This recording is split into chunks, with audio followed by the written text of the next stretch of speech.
Hey loves, it's Amber and welcome back to my channel. Or if you're new here, hi, hello, welcome. Today I was super excited to do another episode of my Townie makeovers, except this time we're going to be making over a complete family. So all my previous videos were like making over different, supernatural townies. We did Vlad, we did the Grim Reaper, but as soon as I saw Life and Death, obviously, like everyone else, the first family that came to mind was the Goth family. I mean, the Life and Death pack kind of feels perfect for the Goth family. So I wanted to go ahead and hop in and give this family a makeover. So the first sim we started with is actually Alexander. And as I'm sure everyone knows, they did a refresh of the Goth family. I don't know, I guess it's probably been a couple years now. And they made over everyone. And Alexander really they did him dirty. So if you saw, I aged him up to an adult, and he very obviously was only ever made over as a child. They never looked at what he would look like as an adult. And it's not great. He didn't look great as an adult. So to start this makeover, I went ahead and aged him up because I wanted to make sure that his adult look was going to be one that was good. So I usually try not to mess with anyone's facial features. I don't think I changed any facial features of any of the other family members, but Alex was a special case. He needed to be changed, so we did. So I aged him up, I fixed his features, I gave him basically the same nose as his father, so I used the same preset as his father and then adjusted that just slightly. His eyes were also a little bit far apart, so I adjusted those some. But otherwise, I think I left him more or less the same. I considered doing like a very minimal CC makeover for the Sims, and I tried that. I did, but it didn't work out. So anyways, it's a full CC makeover. Alex is actually mostly wearing in-game content, mostly because I don't have that much CC for child age Sims or masculine frame Sims. So Alex is mostly wearing stuff from the Life and Death pack and the first fit kit. And I thought that actually paired off really well. I tried to keep really consistent with the family's color palette, so everyone is wearing the classic black and red. And the Life and Dev stuff I just thought was really cute. That first fit that he's wearing for his everyday was essentially the thing that I was like, oh, this is what I need, this is the outfits I need to wear. And also I decided to give Alex these cute little tinnies for pretty much all of his outfits because I thought it pulled the red in for each of the different fits that didn't always have it, because I did a lot of all black because Life and Death doesn't necessarily have a lot of red and black together, so I had to kind of blend that a little bit to make it work. So either way, I think Alex turned out really cute, and I think he's gonna look really adorable in all of my save files. I'm working on getting all of these families done so that I can add them into all my different save files so that we kind of can start with some more customized Sims. So y'all have to let me know if you want to see me do this with other iconic Townie families. I just wanted to start with the Goths because I feel like the new Sims 4 Life and Death expansion pack really lended itself towards giving them a makeover. So now that we finished with Alex, we're moving on to, of course, Cassandra. And I did take away her pigtails, but I thought she looked really cute with this hair from Life and Death as well.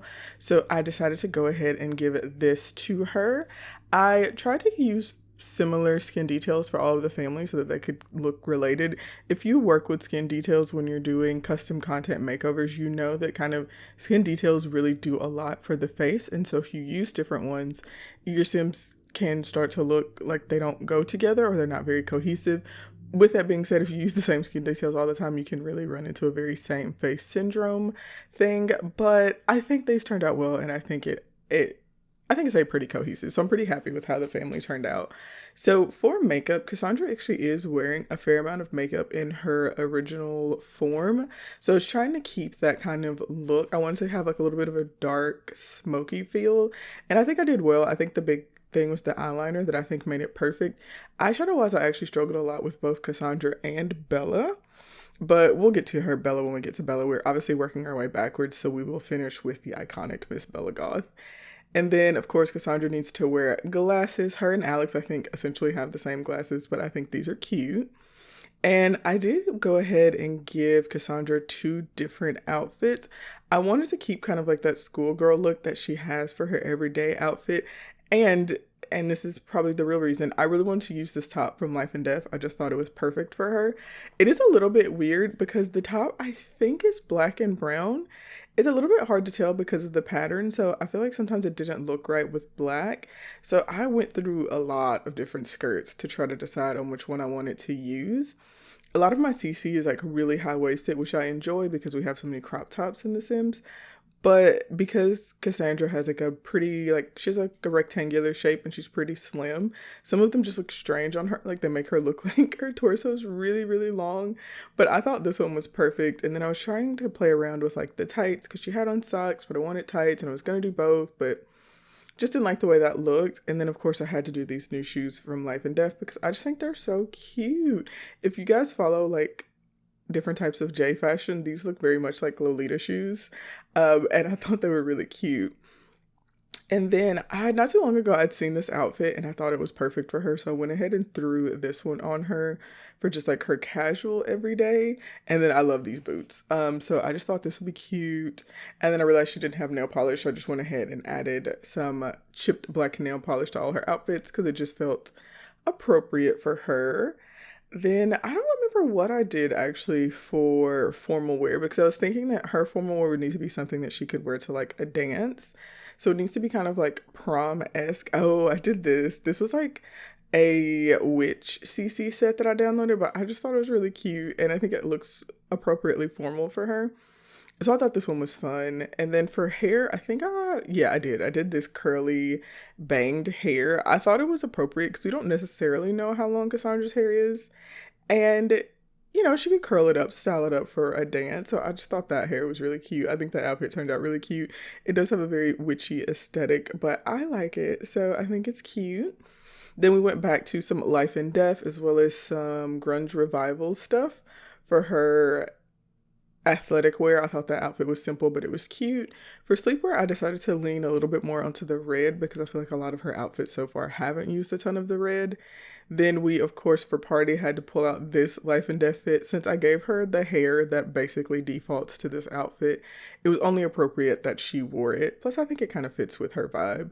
I don't love this dress. Like, I love the idea of that party wear outfit, but I don't like that the hair comes with it, and I don't quite like how the hood looks. Like, I want more hooded clothing, but I know that there are some limitations with hooded clothing with the hair and the hair needing to be a part of it. I saw kind of the Sim Gurus discussing it on Twitter before the pack came out, but I don't know. It's not necessarily my favorite, but I do think it's cute. Then, of course, I gave her the new swim that came with the pack, which I just think is phenomenal. So obviously she had to have it. It's perfect. I think it fits her really well. And then I wanted to use this top, and this is kind of where we come back into like the tops in The Sims 4. A lot of them are cropped, and I just don't always want my Sims to have stomach showing. So I was going through trying to find something that I thought went well with the crop top, and I really considered the jean skirt, but I think I just decided to go with like the wide leg jeans. I love those jeans. I use them all the time. And then for hot weather, I also went back and added the new hat that came with the pack because I think that hat is so cute. And then her cold weather wear I kept really simple. I didn't really do that much with it, but I think it looked good and I think it turned out well. So that was our girl Cassandra. And then next we have to move on to Mortimer. And Mortimer, I think, is the Sim of everyone when they did the refresh that got the biggest glow up. Like, I feel like the refresh like really did him good. And so I actually think he looks pretty good. But when I was working on him, I wanted to make sure that a lot of skin details kind of remove like facial lines and any sort of imperfections that the Sims might have, and I wanted to make sure that we were still kind of getting those to come across with Morty. I wanted to make sure that he still had like wrinkles and fine lines and stuff because he is a little bit older in my head. Like, I imagine that he's an adult and kind of leaning more towards the elder age of adult, though based on the way they're set up in cast, I assume Bella's older than him because I think they're supposed to be in age order, so that would make Bella older, but definitely Bella's younger in my head. And so also I did all that with Mortimer and realized that we were on his cold weather, so I had to go back and fix him and everything. I did use one of the Life and Death hairs. The Life and Death hairs kind of struggle a little bit. The hairline on them is a little questionable, but I think this one was appropriate for Mortimer, so I went ahead and went with it. We took off his full suit jacket and just went with this little vest and shirt. I think it looks nice and I think it really fits with his color scheme. And I feel like it gives him like a slightly less buttoned up look. I also did adjust his facial hair a little bit. Basically, I just gave him a little bit more facial hair. He, of course, still has the mustache because the mustache is so iconic to Mortimer. But I also wanted to add a little something else. I also thought this pinstripe suit moment was like such a vibe for him. So love that. Don't think I'd ever seen his hot weather wear, so didn't realize he was rocking the hoochie daddies. I kept a little bit of hoochie daddy action, but I increased the inseam just a little bit. Like Morty doesn't have to show quite so much leg.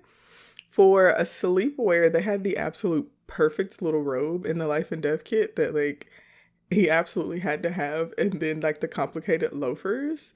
Around here, I think is where I realized that there's some shoes in Life and Death that are like so gaudy that I had to put them on Mortimer for everything. So I think he wears them for like 3 of his outfits once I discovered them. And then for some reason his hair didn't come over for this one.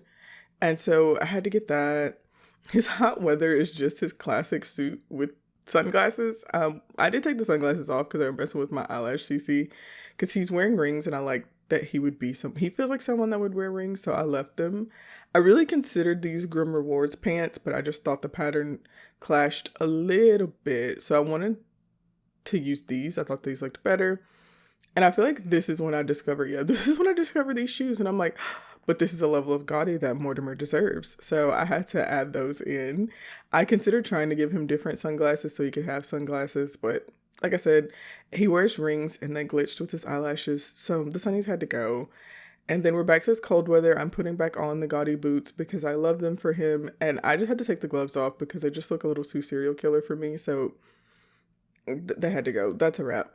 And then, of course, we are to now the iconic Miss Bella Goth. She does have slightly different skin details from everyone else in the family, and I probably spent the most time on getting her face the way I wanted it. I did take off all of her beauty marks, so I'm having to go through and try to find some so I can make sure that she has kind of some of those iconic things that she's supposed to have. I did change up teeth for everyone. I don't know if I mentioned it, but like Alex is missing a tooth. Cassandra, I left the same because she had the braces and I thought that was cute. And then for Bella, I had to make sure I had the beauty marks. And I wanted her to have her hair up, but I thought that the down hair was just kind of a very iconic Bella thing. So I went ahead and went with this one. It's basically just like an upgraded version of the hair that she got when she got her refresh. And I do think it's really pretty.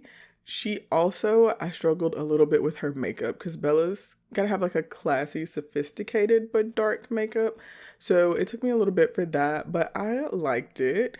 And then Bella wears dresses all the time. So I needed to find a dress that I thought fit with Bella.